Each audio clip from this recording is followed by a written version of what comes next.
Well, there are several reasons why you should understand the basics of interior design. And they're kind of the same reasons you should understand the basics of as many things as possible. It's part of being a well-rounded individual. And the more general information you have, they overlap at times and you can apply them in different places. And most importantly, it doesn't take that much work to become very slightly above average in lots of different topics. It's probably the same reason a lot of you are interested in the trades, even trades that you aren't involved with day to day. You might do your own home repairs or sprinklers or electrical work or whatever because you have you're not a professional, but you know more than the average Joe, and you can get a lot done with just that level. And so to that point, we're talking a little bit about interior design today. This is something that I don't know much about, but I think I do know more than the average person, mostly because I've been aware of it for at least the last 10 years. When I was a kid, I definitely remember going in homes and buildings and model homes that had been well designed, or at least somebody had put some effort into it. And I remember thinking, whoa, this is different. In the 90s, in fact, there were some colors that were really big, like dark red and forest green was really big for a while, and also this peach color. And my grandparents had this house that was like brand new. It was absolutely beautiful, just cutting edge in every way. And I went in there the first time, and it was peach from wall to carpet to everything. And at least that's what stood out. It wasn't, that extreme. It was super beautiful and totally well designed in every way. And it just made an impact on me like, wow, this is not like any house I've ever been in. And I couldn't even put my finger on exactly why, aside from that color. So that's the point of this little conversation today. And we're doing it a little different. I'm going to bring the guest in kind of at the very end, and it's only for a short time. I've got a couple other points that I'd like to make first. Now, a lot of design and interior design in the building world happens without a professional designer, but just by replication. Allie and I went to several Street of Dreams, which is where there's a bunch of, they're not model homes. They're either spec homes or custom homes where all of the design and the craftsmanship is kind of pushed to the highest level, and then you can tour the homes. It's amazing. If you ever have the chance or you see one in your town or even a few hours away, you have to go to it. It'll really kind of expand your mind. And Allie and I went to that and came home, and there was a lot of things we were able to just say like, oh, let's do that. We've seen that. And more importantly than specific, individual features, just being in homes that are complete and where like the unity of the entire house kind of matches and everything ties together. You really got to experience that for yourself by going through one of these homes. Now, I think that contractors and tradesmen are in a little bit of a tough spot with interior design because it's just a guarantee that your customers are going to be asking you as the contractor for advice and input on the choices they should make. Completely separate from craftsmanship and the quality of materials, like a painter. I'm sure a painter gets asked that like all the time when a client is thinking of painting a house, like, well, what do you think? And that's tough. And they might have a lot of good feedback on it. In fact, they certainly will.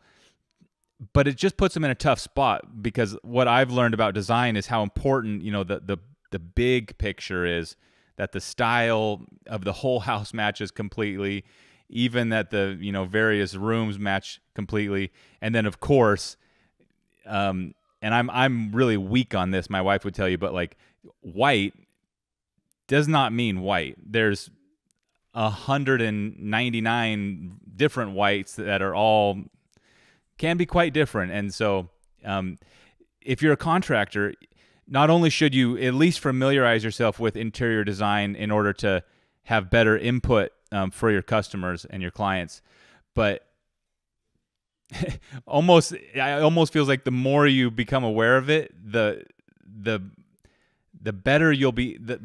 You'll be able to decline giving them advice with more conviction. The safest and smartest thing is certainly I'm sure that you pros have learned to kind of not be involved in making some of those decisions, but you can steer them in directions and maybe even relay some of the aspects of this conversation and other ones about design so they can go find the answers for themselves. A couple more points before we bring our guest in. And the first one is just a story to illustrate some of this. When Allie and I first started remodeling homes and flipping them, I hired this shower tile setter to do the shower. And he came in with this, and I didn't have much idea for what particular tile or design or anything. And this guy came in and he knew exactly what to do. He's like, you need this tile here, and then you need a strip of glass squares right about head height wrapping around the perimeter. Well, I knew less about design then than I do now, but even I knew right then, like, that is out of date by like 6 years already, buddy. And I kind of declined, but I got the feeling from this guy that was just it was like the pocket aces that he pulled out on every job, and he's probably installed that same shower dozens of times, maybe hundreds of times. That's perfectly fine, but again, just don't assume that, that design or layout can be applied in every room and every house without fail. Consider, maybe the room has different needs. And that's what we'll talk about with Kaitlyn when she gets in here. Now, we don't have the opportunity to go to these Street of Dreams every day. Allie and I haven't been to one it was probably 7 or 8 years ago, so it's kind of a rare thing when you can make it work. But Instagram and Pinterest and Houzz, these places are full of photos. Photos are not the same as going in a house, but you should still be looking at them and paying attention. And just seeing the quality of, it's not the quality of work, it's the design and the way these rooms work.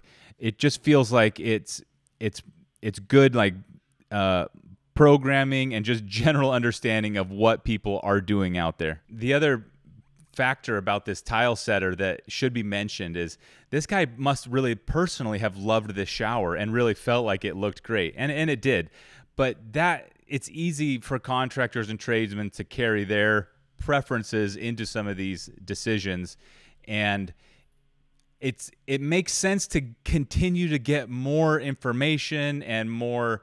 It's like having a radio antenna up of what is happening in other people's job sites that maybe you've never seen before, so you don't just instinctually default to the same kind of thing, pocket aces every time, or maybe it's more like pocket fours if your designer, your tried and true, isn't all that great. The last point, and the last time I'll mention this poor tile guy that I'm picking on, is just to emphasize for you contractors and tradesmen how much you don't want to be making these decisions for your clients.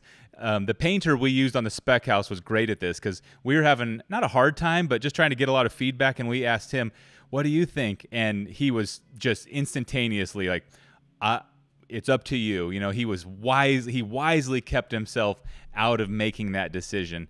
Now, that's one way to do it. I do think, especially general contractors should be paying attention to what is happening in the building world in other parts of the country.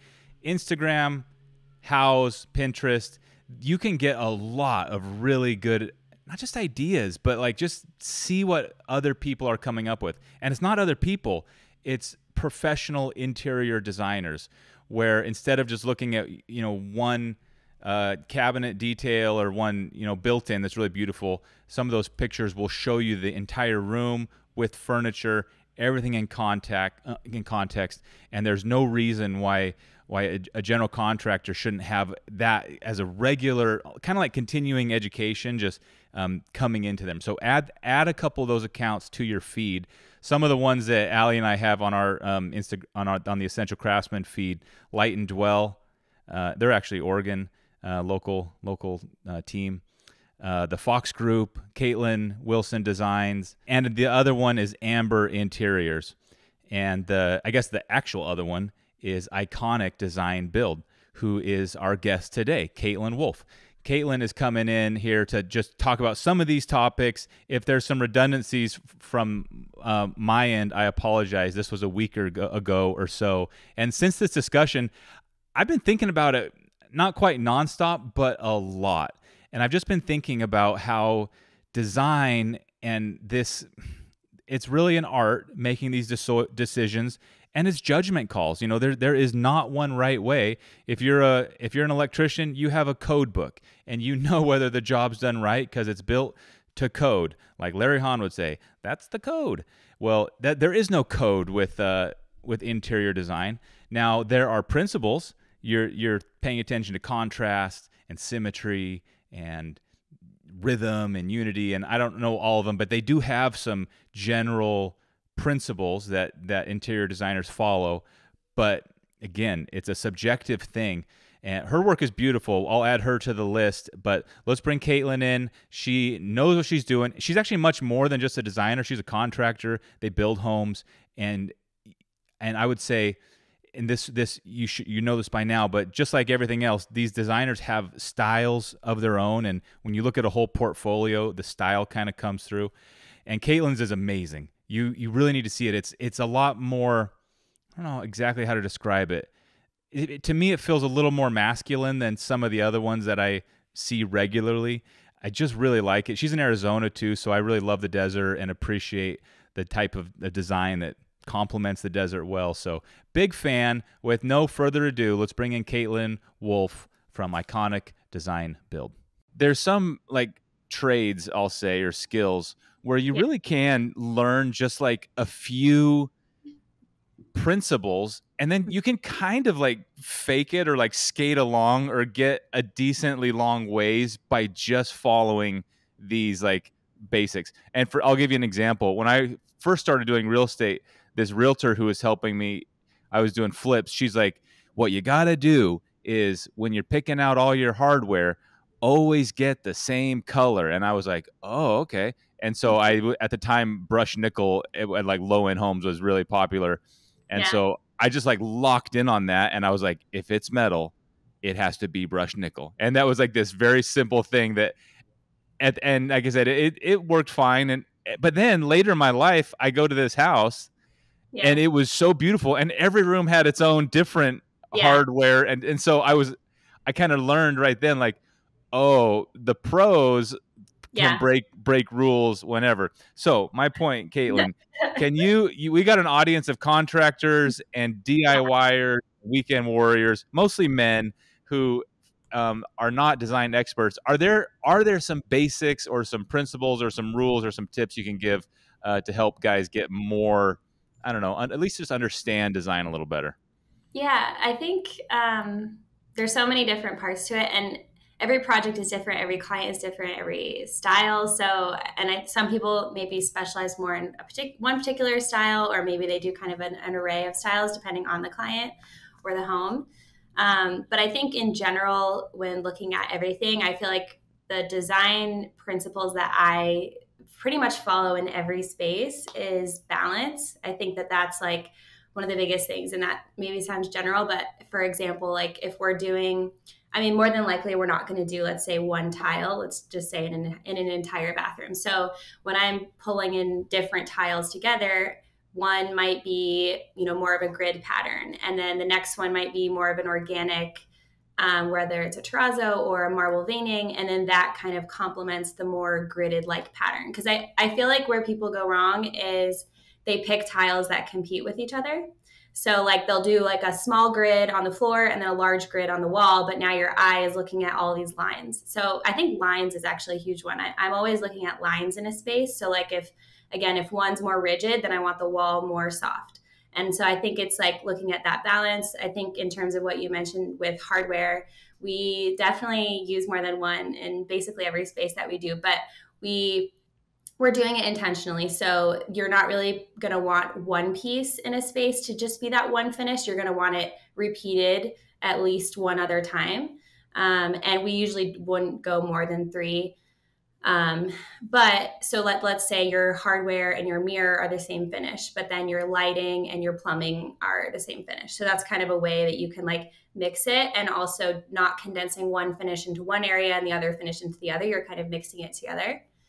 Going back to balance, I think mixing materials. So let's say you have some metal finishes in there, which typically you always will. If we want to go for something softer, then we'll bring in like something that's either like woven, like a natural material. There's so many different materials out there now with plaster or concrete. So looking at more out of the box ways to bring in texture with mirrors or lighting, or even like towel hooks, like just those small details. I think just so it's not all the same. I think it brings just more of like a collected and curated and unexpected feel. So regarding balance, when I think of balance, I think of like a seesaw where there's two things. And you mentioned marble veining and grids, like those would not Yeah. compete. But there's a lot more than just those two choices in textures, let's say. So does balance mean like kind of pick two and try to balance those two? Or are there more than two items that you're in your mind kind of balancing? So I think it's about, I have a couple thoughts there. So if you're doing a small space, I think it's all about like building off of something. So like typically you always know you want one particular thing included to start with the project. So like maybe it's a floor that you fell in love with, or your client falls in love with, or a particular wall tile, or a particular mirror or light. Like there's usually something that starts the design, or like an inspiration photo. Like, and I really love this, gridded shower glass in this photo. Like there's usually something that you're like, okay, that for sure I need to include. So then I think, okay, what's the next element? A visual element in the space, and then how do we balance it with that first element? So then each piece you're like balancing with everything happening. So I feel like that's how my brain works when I'm doing a small space. When I'm doing like an entire home, I would say starting with a clear vision up front, or like a clear aesthetic, is really important. Just having those conversations up front about of course people always have inspiration photos to start, of just kind of like, hey, this is what I'm thinking. But I think it needs to go a little bit deeper, of just like, what is the entire goal of the home? How do you want it to feel? Not just look, but how do you want it to feel? How do you want, either whether it's buyers or your client, like what's important to them? I think just figuring out the goals. And actually, I think a lot of times that those also can direct your decisions as well with design. Obviously, from a functionality standpoint, that's pretty straightforward. But even just like, depending on the goal of the project, if it's someone's forever home versus if it's a flip, those are obviously going to be two totally different goals. So you're going to source different materials for those based on price range, based on durability, that kind of thing. So there's so many factors that can come into play. But I think that's what makes it fun. And that's how you can make every design different, because you are taking into consideration all those things. I've got this, like, it's not a phobia, but somewhere along the way, I got really sensitive to like things that are trendy. And that sounds like a pejorative, like that's bad. But in actuality, like if I'm looking at pictures on Instagram of like a new design by somebody really popular, that in some ways it must be on trend. But then I was thinking more about it and thinking, well, maybe that just, for designers who are professionals, they are probably helping set those trends and steer the whole design that everybody else is kind of following. So that's my question. For people who are spending a lot of money to do something, often they want it to kind of feel fresh for as long as possible. And so you're kind of met with this challenge, because you see something new and it's like, it's kind of new. You're like, whoa, that is amazing and cool. Some aspect of that is because it's new and it's like the first time you're seeing it, which sometimes that might be the part that jumps out. Right. Really, really classic designs I feel like are maybe not all that often brand new. But so can you give, even for me in particular, or just talk about picking designs that are not going to be, totally out of style in 3 years versus what makes the classics or iconic, as you would say? Yeah. I think, so definitely as a designer, you can see it in waves. Like you can see it happen. So I feel like what everyone's doing now, like we started doing like a few years ago and no one was doing it. And then it's like, now it's become the mainstream and like the trend. And I hate the word trend, but I think, we're always looking ahead, and a lot of it is just where we get inspiration. So I personally try to stay off of social media for inspiration, just because I think you could be clouded by just who your specific, audience is. Mm. But I think a really good place for inspiration is, I think Pinterest is really great. We follow a lot of different firms like in Australia and Europe and, London, and we get at Paris, we get really beautiful inspiration from like architectural firms in those spaces. I think that allows you to see things that maybe you're not used to seeing or not everybody is seeing, and then it allows you to kind of see things a little bit differently. So I think that's super important. I also Mm-hmm. think almost like looking, kind of going back to the goals of the project and looking at inspiration in that sense. And I know that's maybe like it's kind of hard to explain, but let's just say you're in a home, instead of going online and being like, this is really cool, I like this wall, let's put this wall right here.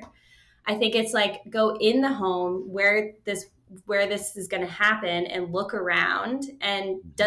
does that make sense in that home? Or look around the home, look what's outside the home. What are you seeing outside the windows?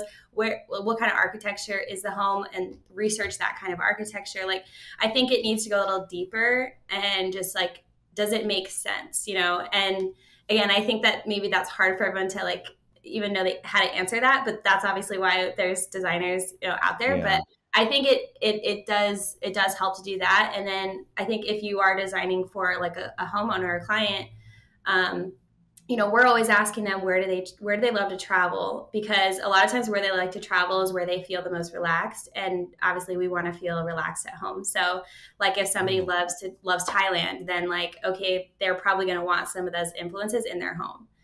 oh, um, interesting. Yeah. so I feel like we have to just like get out of this tunnel of like, does this go with that? Does this go with that? I like this, let's put it there. I like this, let's put it there. And just like come up with a concept for the project, and start and pull photos from places that you wouldn't just, normally find, and think about what's happening or who's going to be living in this home, and then come up with your concept in that way. And I think it Yeah. allows you to just think more out of the box, and just not, maybe jump on the bandwagon of all the trends. Um, so of all the arts out there, let's say, certainly like compared to music or comedy or cooking or something, with design, it's amazing how clear the finished product can be for the layperson, because you can go online and see these beautiful pictures and Yeah. basically just you can put your finger right on it. That light fixture, that wall, that Yeah. tile. I mean, it's not hidden. Like, you can just see it. Like, wow, that's beautiful. And people can maybe attempt to recreate Hmm. or something. But my point Hmm. is, I guess, when you live in a community and you're a contractor, and you're doing work for clients, and you're going in the same type of home Yeah. regularly, that can be the entirety of what you see and understand Mm-hmm. in terms of design. And it doesn't take a lot of effort to, especially with social media, to get some new images like plugged Mm-hmm. into your head that maybe you wouldn't have had a chance to walk through those homes, but just having them pop up on your feed. If you're a tile setter, for example, it'd Yeah. probably be smart to like sign up to a few of these types of feeds just to get some new Yeah. material rattling around in your head than just the whatever subdivision you're working on, like 400 showers in a row that are Right. all pretty close to the same.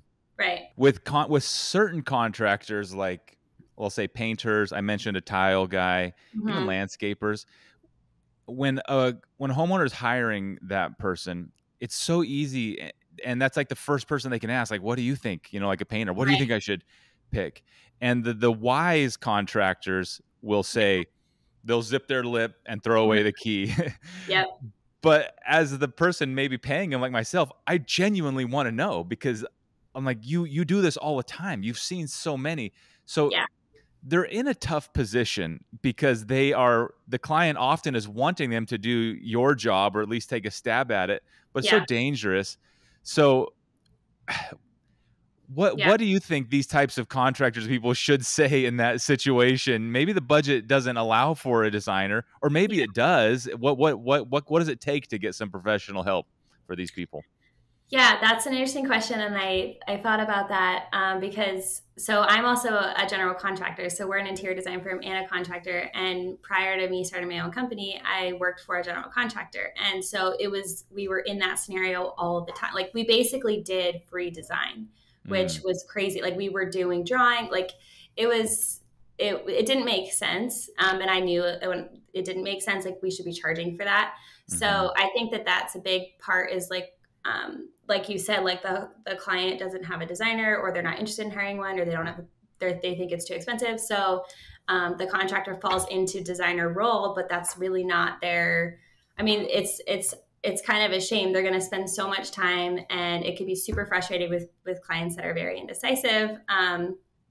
So yeah, I think like exactly what you said, the wise ones will kind of be like, I don't want to give my opinion. I think it depends. Like if it's a small question, that's a little bit easier to kind of like be like, okay, well, this is what I've seen, but it's really, obviously it's really up to you. And so there's that. But then if they're like, we need to pick out everything for this remodel, then that's when you're like, well, the only way I could do this is if you hire a designer, because I think that it just helps everybody in the process along the way. But I think, a good response though, I think design is very subjective. So that's one thing. Like what I think looks beautiful, what my opinion is, somebody else might actually not like that, and they might like it a different way. So that's hard too, because it's just, everybody's going to have a different opinion. That's the other thing. Every trade, you might say, like, you might ask everybody the same question on the job, and everybody's going to have a different opinion because it's totally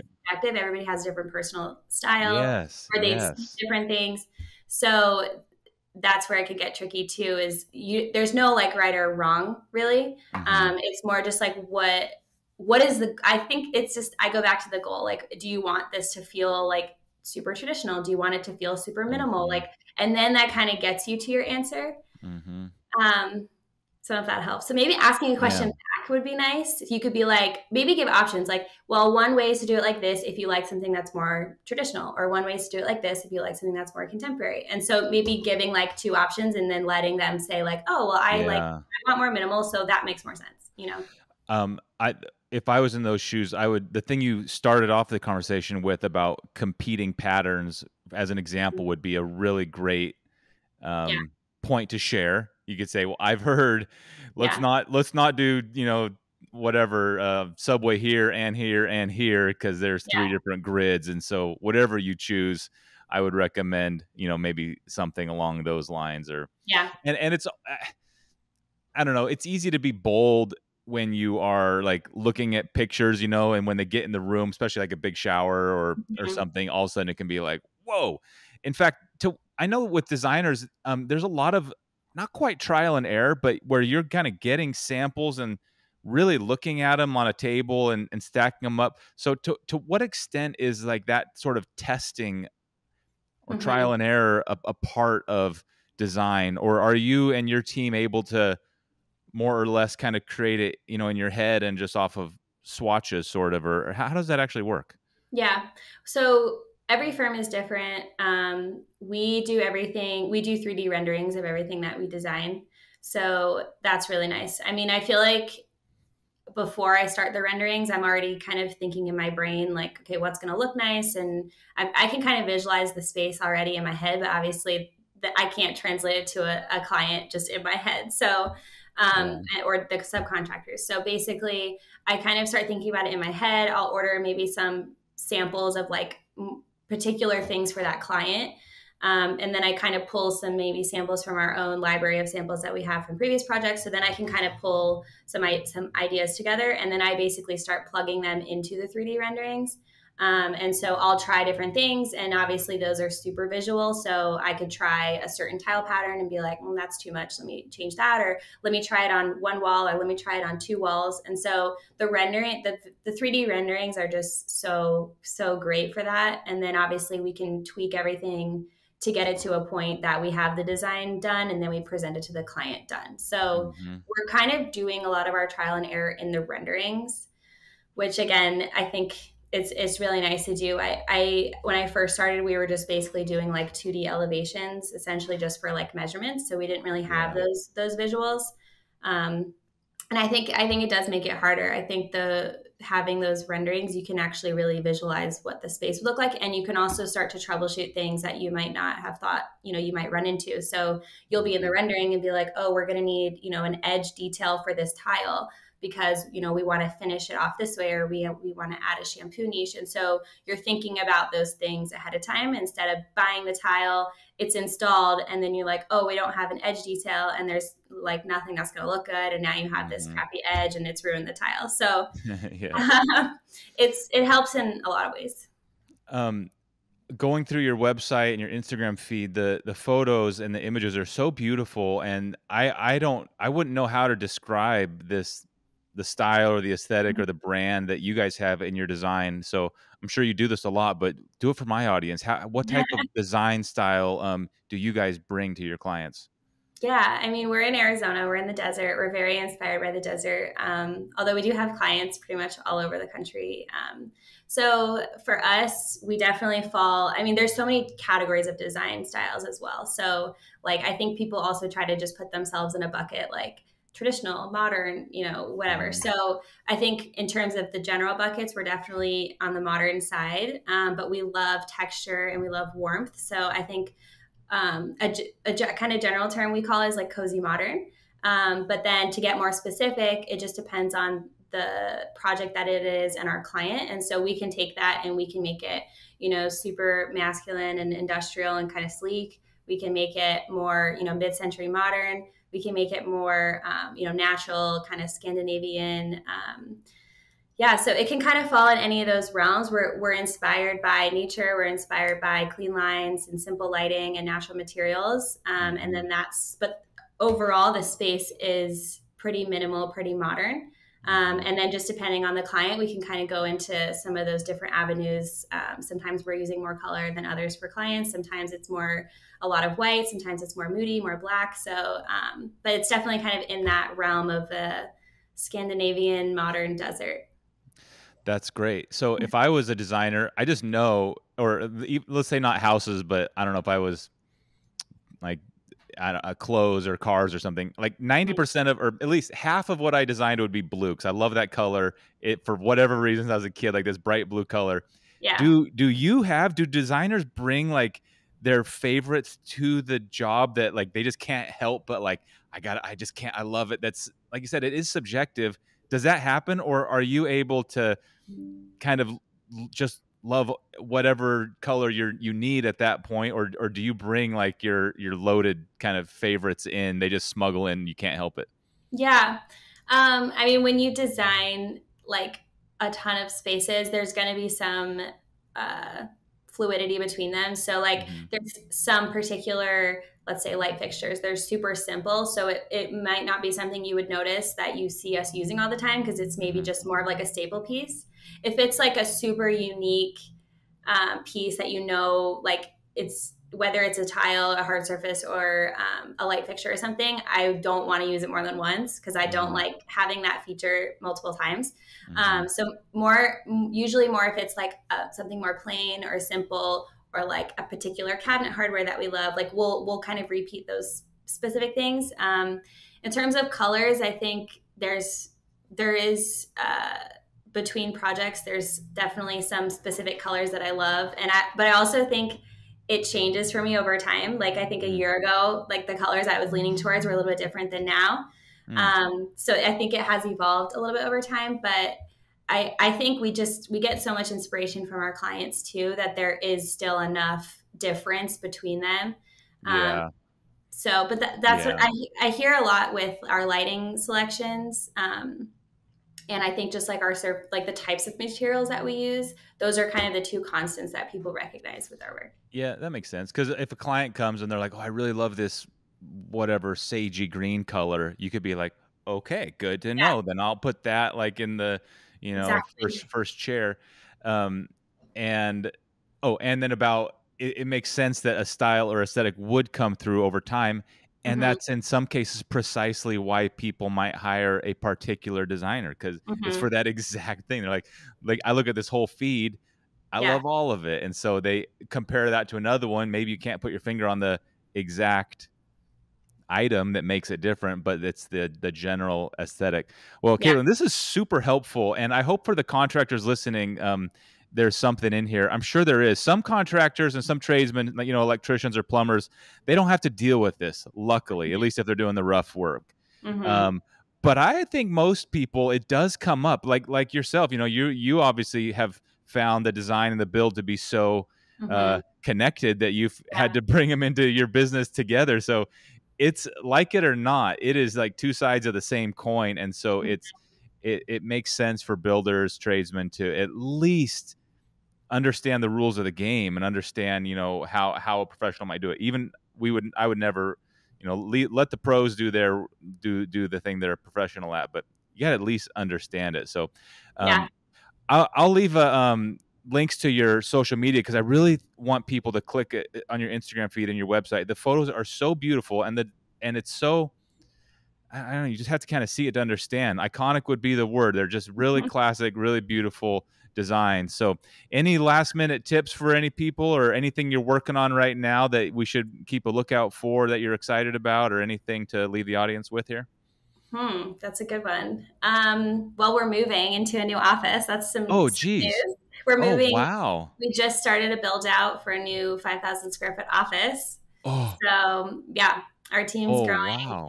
and we're really excited. We're building out this beautiful, kitchen, and it's going to have an amazing library, and we're going to have, dedicated parts to the construction side of the business, and then the design. So that's as Oh of my last week. gosh. So that's probably our latest big news. And you're probably, I don't know if the design for all that is done, but I could imagine being quite excited to do all the design on that Yeah, office. I spent like probably 2 weekends of not sleeping, just doing it because we're under construction already. I don't have any time.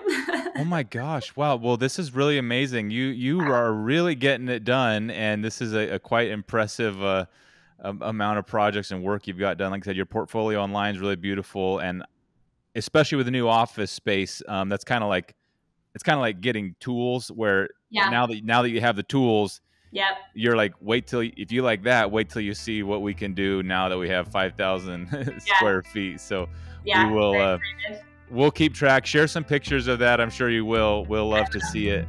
Yes. And thank you so much for taking the time. So we'll link to your Instagram and your website. Is there anywhere else people should go if they want to learn more? That's it. Website and Instagram. All right, Kaitlyn, have a great day. Thank you so much. Thank you so much.